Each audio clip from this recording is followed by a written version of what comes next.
Good morning, my friends. We are going to begin the morning in song, so would you please rise in body or spirit as we sing hymn number 100, Peace Like a River. And we are going to sing every verse except for verse 5. We're going to skip straight over the tears and give ourselves strength like a mountain.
Good morning, my friends, and welcome to the Unitarian Society of New Haven.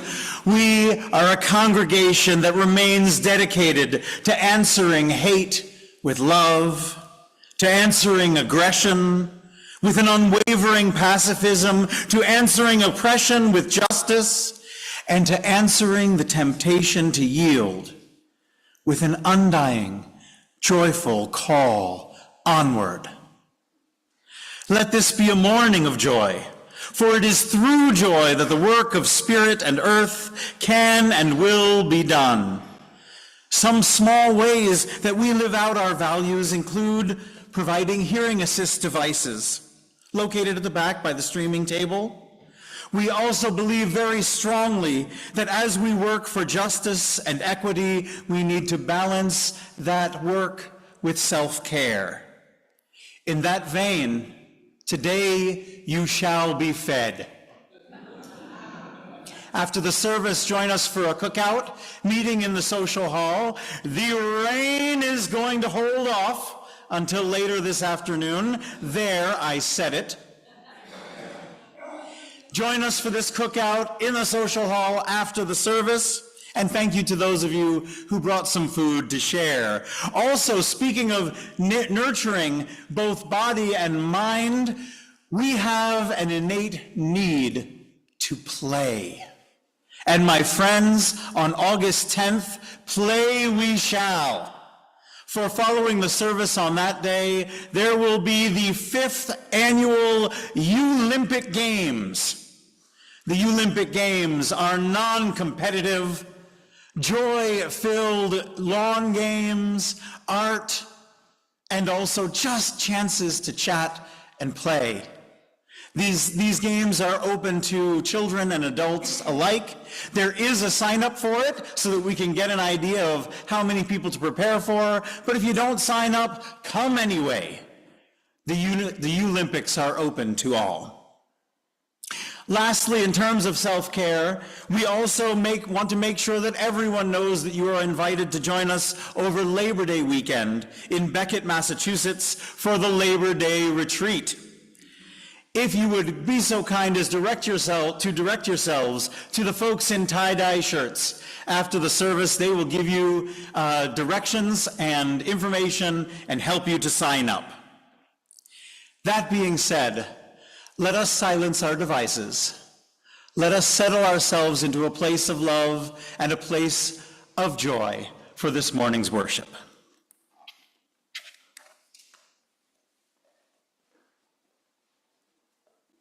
Good morning.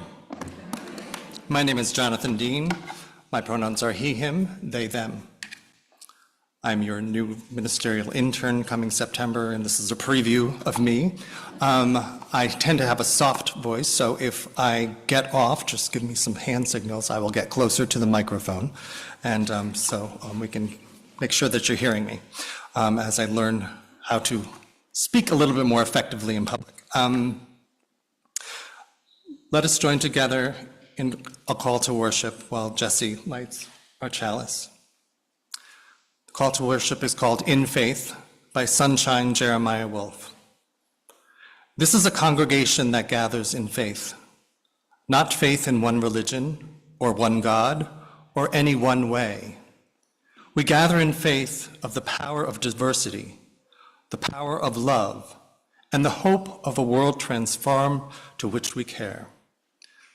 We gather in faith in ourselves and those around us, not a faith that requires perfection or righteousness in one another, rather a faith that is shared imperfection we may learn to stumble and fall together, faith that we help one another to rise and to try again and again.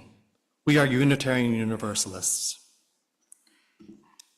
Please rise in body and spirit as we sing hymn number 163. At this time, you're invited to come forward to light a candle of celebration or joy, or drop a shell or stone for intentions of burdens or concerns. Let us sing number 163 in the gray hymnal, For the Earth Forever Turning.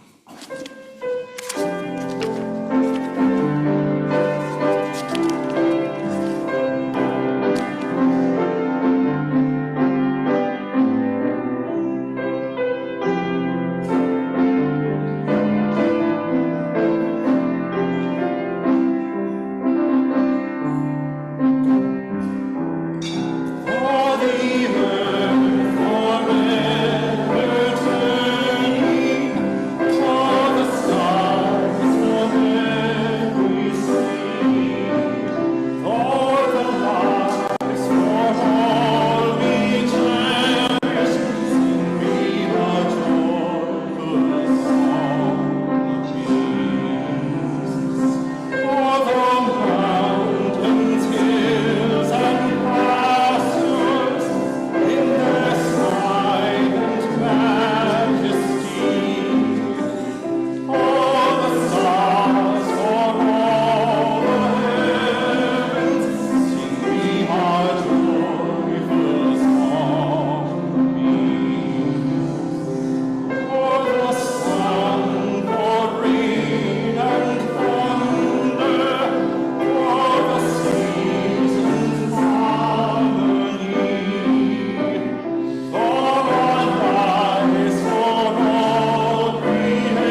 My friends, covenant is a sacred agreement that brings us together and also helps us to determine how we shall be with each other while here sharing this space and beyond.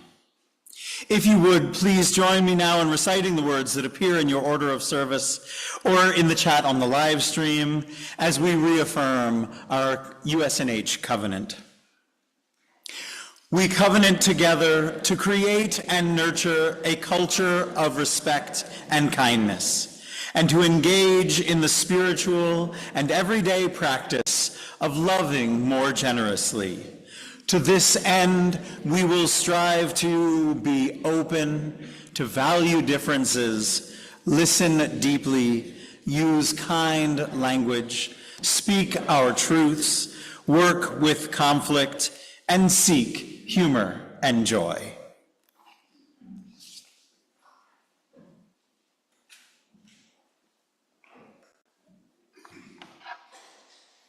Please join me in reciting number 610 in our gray hymnals, The Journey of Love.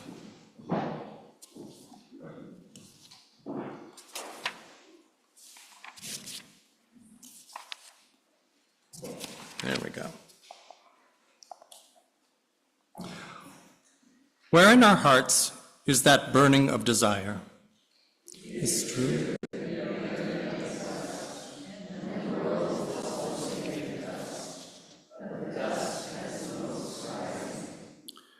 Whence comes that drive in us?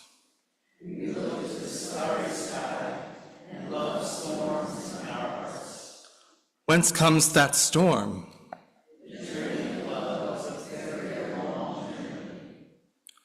But sometimes, with a sigh, you can cross that vast desert. Search again, without losing hope. You may find sometime a treasure on your way. My heart and my eyes are all devoted to vision.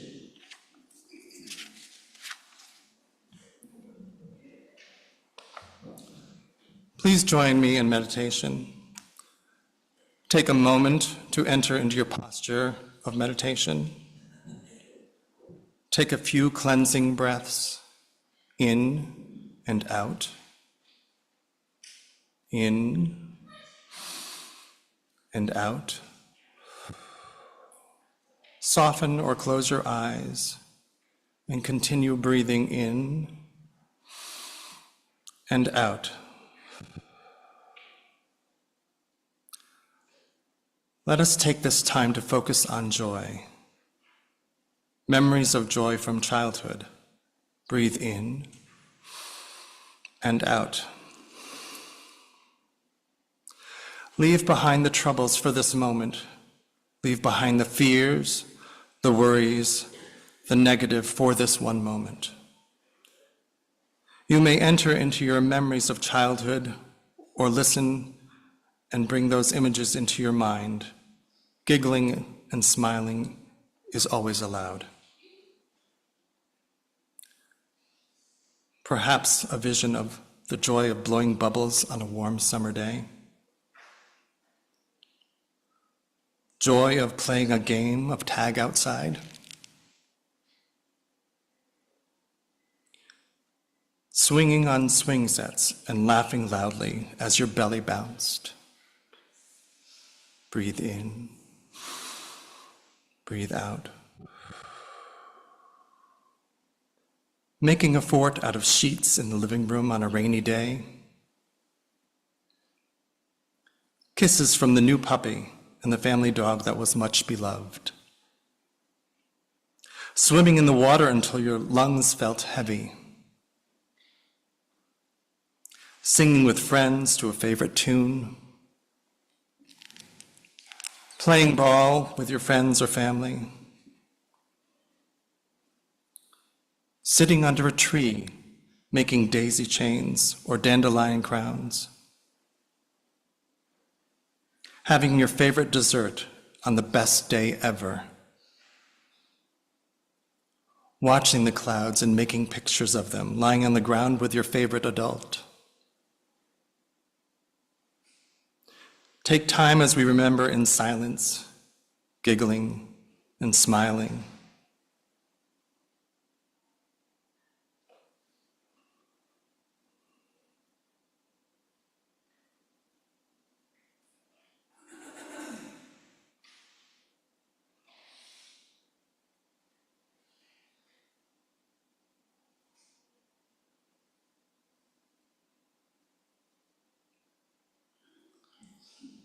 Spirit of love and life, we gather in these memories of joy to inspire us, to remind us, to feed us.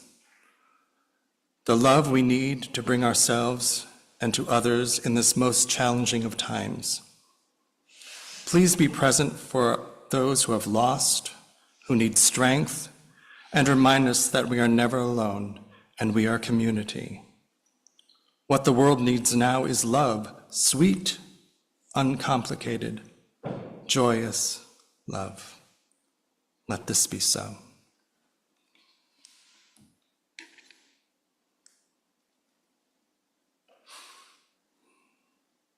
At this time, we ask for your offering. Your offering goes to the good works here at USNH. In advance, we thank you for your offering and pledge and continued support. Please enjoy our musical selection as we take this offering.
The reading this morning is the poem Tea by Leela Chatti. 5 times a day I make tea. I do this because I like the warmth in my hands. I like the feeling of self-directed kindness. I'm not used to it. Warmth and kindness both. So I create my own.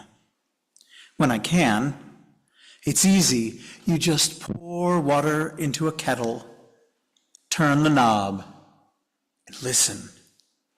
Listen for the scream. I do this 5 times a day. Sometimes, when I'm pleased, I let out a little sound myself. A poet noticed this, and it made me feel I might one day properly be loved. Because no one is here to love me, I make tea for myself and leave the radio playing. I must remind myself that I am here, and do so by noticing myself. My feet are cold inside my socks.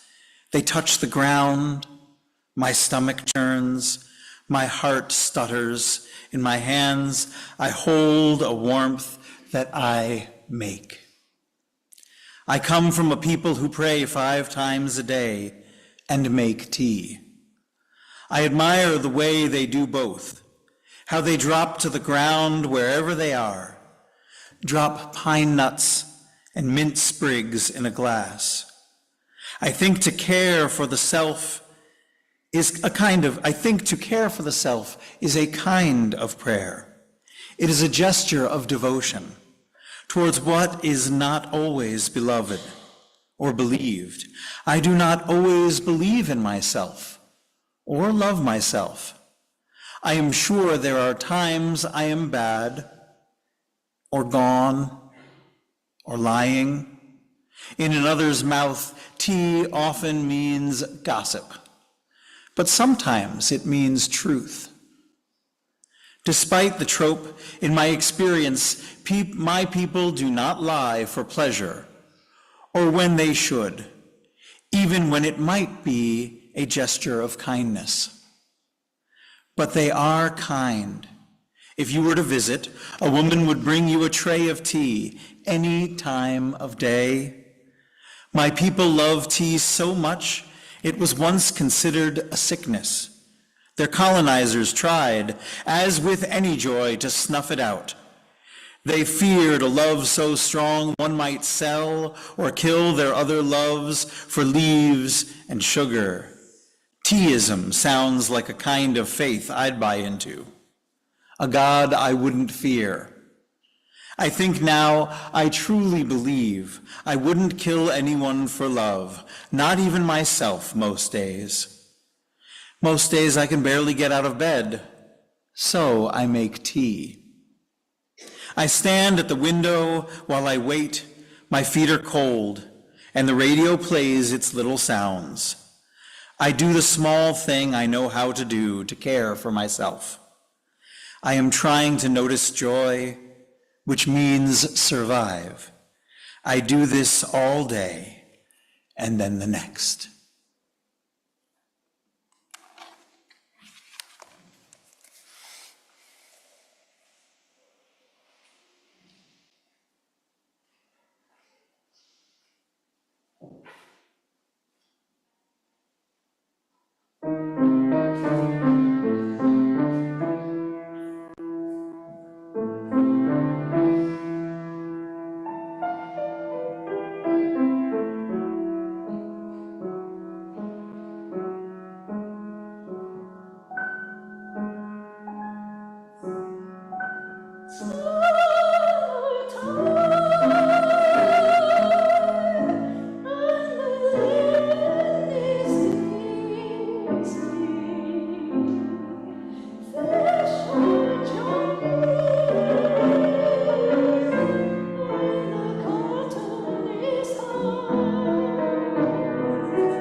Thank you so much. That was a beautiful, beautiful rendition of Summertime. Thank you for your gift of song. Gershwin wrote this piece, a lullaby, that weaves throughout Porgy and Bess, offering a moment of solace in harsh reality of the Jim Crow South. It became a song of hope and dignity, a mother's shield against the cruel world for her child, an escape, a time to dream, a way to affirm humanity in a world that tried to strip it away, a moment of joy. The reading today is one I discovered after the pandemic. It was written by a young Muslim woman in London who spoke of resilience and in the face of fear. Living as a Muslim female and a person of color, that made her a target, but still she wrote. She found a moment of peace in a cup of tea. It is in moments like these, singing, sipping, pausing, that we create a space for hope, for dreams, for joy. It is necessary to take breaks for us to breathe, to tend to ourselves in this present-day reality. So what lessons might we find from the examples laid before us by these two women of color? Last week, I was listening to a story on NPR hosted by Ari Shapiro. I often listen while driving from Niantic to New Haven and New Haven to Niantic. It's 45 minutes and I'm sort of on autopilot. And it's a great time to sort of listen in and to really listen to what's going on. The story focused on immigration crackdowns in Florida and how Latino communities are responding to the fear and aggression that target them daily. Whether undocumented or documented, citizen or natural born or naturalized, it is clear that this community is being hunted. In response, clergy leaders have developed new rules for their communities. The rules are: avoid attending church, remove identifying symbols from your car, no foreign flags, no Spanish music. Don't drive white cargo vans. They're associated with day laborers. Don't wear work uniforms in public. Change after your shift. Always ride with someone who you trust.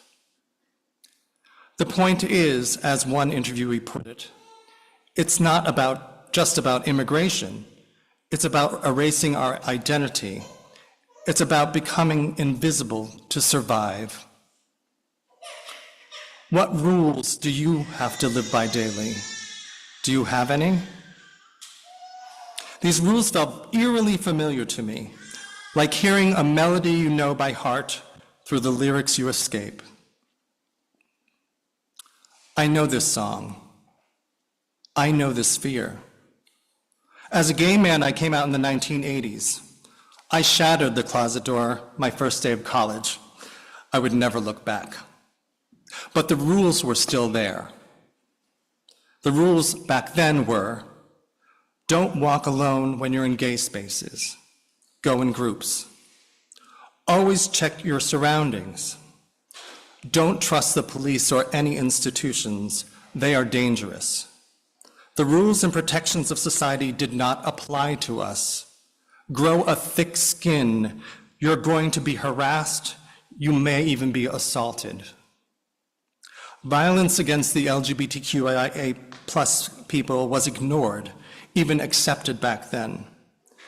We were not a protected class back then.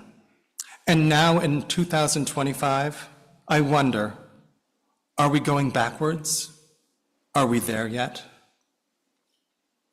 Just this past spring, I was leaving Yale Divinity School, wearing a nice floral shirt and just bouncing around the way that I bounce around Yale Divinity School, as they accept me fully and embrace me, as do the Unitarians in the world.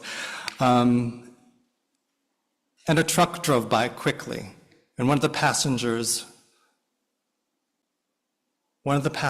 came out the window and screamed the F word, the gay F word, screamed it with intent of violence, that word.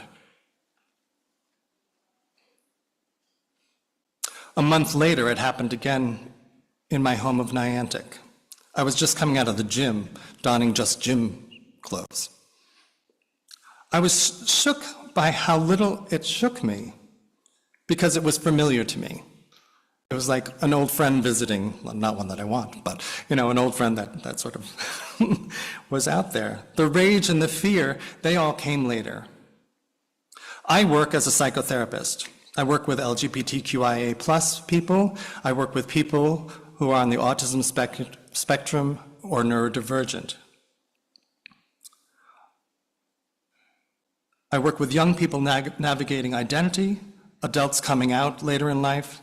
For them, a moment like this could tip the scales, could tip the balance from struggle to despair to action. Just last week, one of my transgender clients was approached by police while eating in public because a family had called and said there was somebody that looked suspicious in the restaurant they were in. And the police, consciously or unconsciously, had this person get up and move out of the restaurant as they questioned them, making them invisible, protecting the community from those people. Another client of mine drove to Stamford a few months ago to change their transgendered child's passport from no gender to back to their gender of birth, because they were going to Canada for a family reunion and they were afraid that they were not going to be let back into the country. The Department of Education is on the chopping block. What happens to our teachers, their pensions, our students, their education? Medicare, Medicaid slashed. Affordable Care Act is no longer affordable. ICE present is rising. Trans rents shattered. HRT therapy is vanishing. Women's rights obliterated. People with disabilities are being forced to work because, after all, work makes you free. U.S. citizens threatened with deportation. Internment camps are no longer dystopian nightmares. They're here. Let's call them what they are. They are concentration camps. The Constitution, only relevant when it comes to the Second Amendment. And then there's climate change, measles, polio, people siloed in separate realities, playing by different rules. It fills my mind, it fuels my fear, it feeds my rage as well as yours. I have to stop. Stop.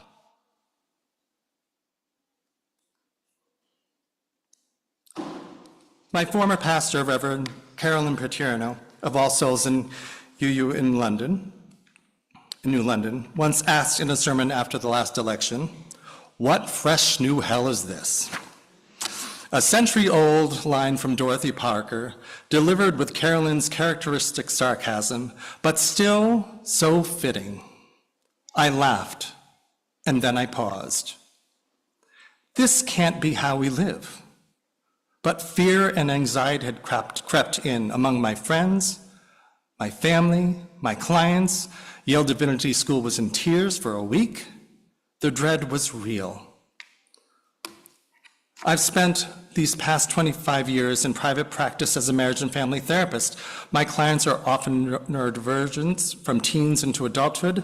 The pandemic had a profound effect on them, especially with their anxiety, depression, and their social difficulties. In practice, I often talk about brain development and neuroplasticity. There's a point here. How we shape new patterns of thought. The neurodivergent mind in general tends to see these clients as they see the world as the glass is half empty. This is a generalization, of course, but one grounded in clinical observation, and it's deeply tied to how neurons wire our expectations. But there is hope, there is plasticity, especially before the age of 25. By encouraging clients and families to name a few good things each day, we can rewire those pathways. It works.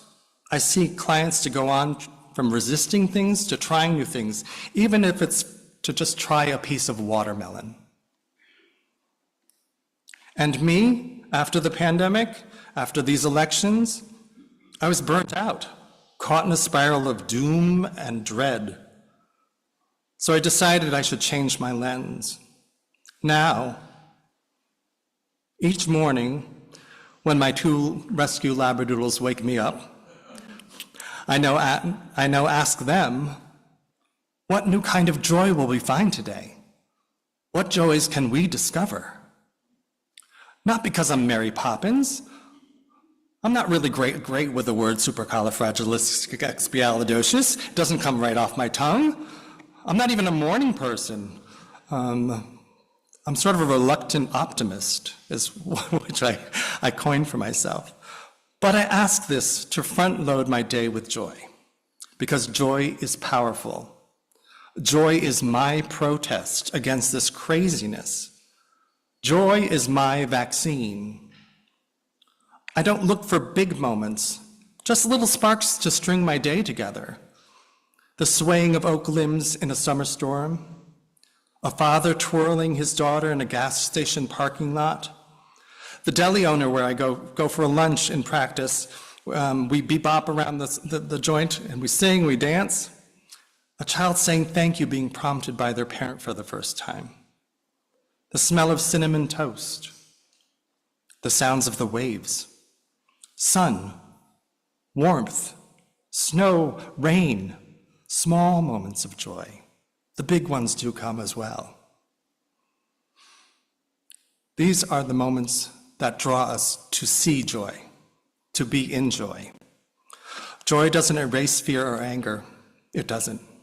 But it can transform it. I found myself humming again, singing more.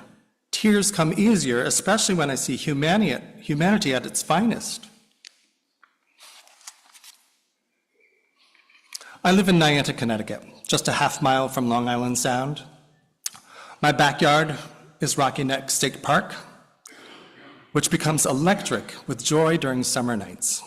I live in the best place. I'm very, very, very blessed. I smell salt air, wild jasmine, the wood smoke for campers, and I hear them singing and laughing. Joy is in the air. Every summer, this miracle repeats itself. I think of my mom, who passed away 8 years from dementia. In her final summers, we would sit outside in my sunken patio, which some friends here have been to who think that's the best place in the world. But she would sit there and just be able to relax and just be in a joyous space, not having to keep her memory together, just see the fauna around. I had those string lights up around, and she just loved it. We would sit there and we would just be together and just smile and enjoy and enjoy. And in late July, she would have me turn off the lights so we could see the fireflies. And the fireflies are back. They're a bumper crop this year. I don't know if you've seen them all. But we would sit and laugh because my dogs would try to jump and grab those fireflies, and they'd never get one. But my mother would howl with laughter. And this brought me great joy. A memory of joy can also be transformative. The poem we heard earlier about tea was written by a young Muslim woman living in fear. Her quiet cup of tea was a protest. It was peace. It was her joy. Summertime, too, is an artistic joy. It's a lullaby of resistance. It offered hope to a Black mother and her children in the time of Jim Crow South. I did a little research on Porgy Bess, and in 1936, there was a protest. The cast would not sing in Washington, D.C. until they desegregated the audiences. And it worked. Arts worked. Joy can be a protest. Joy can be personal. Joy can be a memory. Joy can be an intention. But it can also be public. As Unitarian Universalists, our faith is rooted in love. Love is not passive. It's not just empathy. It moves, it resists, it protests, and it does so with joy. Fatigue is a real thing. Meetings, marches, righteous anger, good trouble, they all take their toll. We cannot sustain this pace in fear and outrage alone. But joy can sustain us.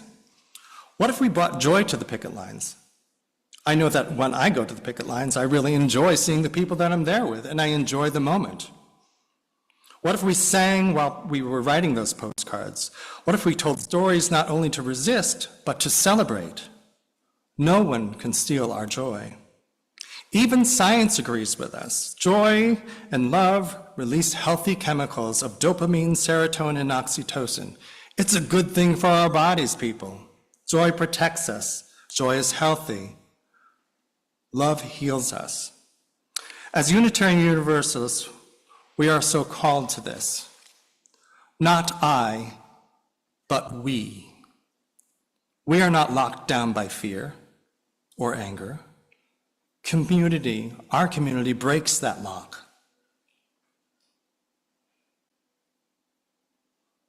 This summer, I find myself going out and looking for those fireflies more so than I did in the past 4 years.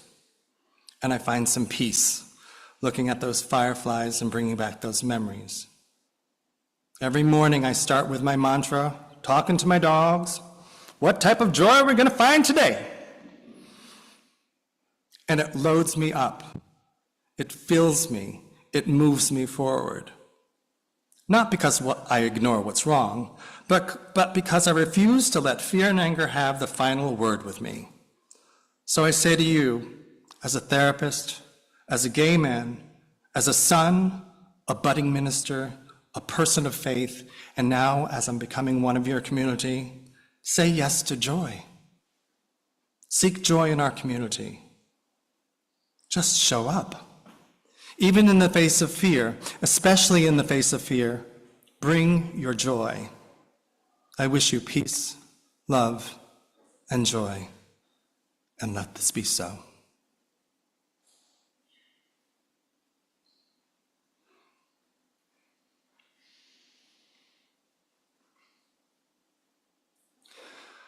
Please stand in body and our spirit as we sing our last hymn, number 1014, Answering the Call of Love. It's in your blue hymnal, and use the words Answering the Call of Love. The composer changed the words and request we use Answer the Call of Love. Let's sing it out loud. 1014, Answering the Call of Love.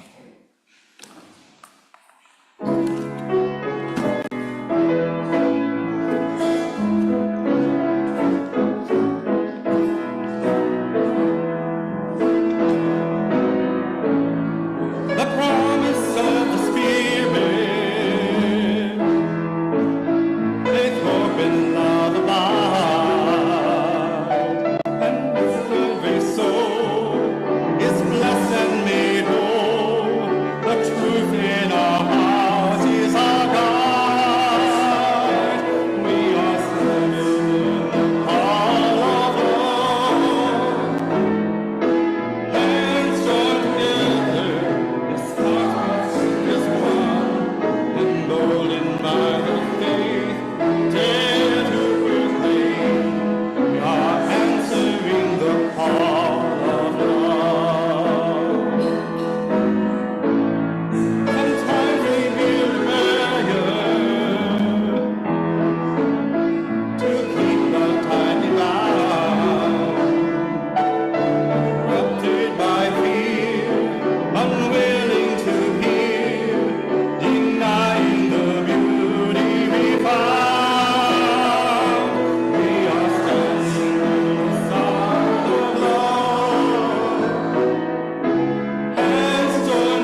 Please join us as we extinguish our chalice.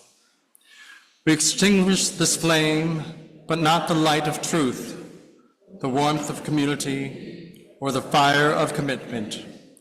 These we carry in our hearts until we are together again. Go forth in simplicity, find and walk the path that leads to compassion and wisdom, that leads to happiness, peace, and ease. Welcome the stranger and open your heart to the world in needing of healing. Be courageous before forces of hate. Hold and embody a vision of the common good that serves the needs of all people. Go forth in peace.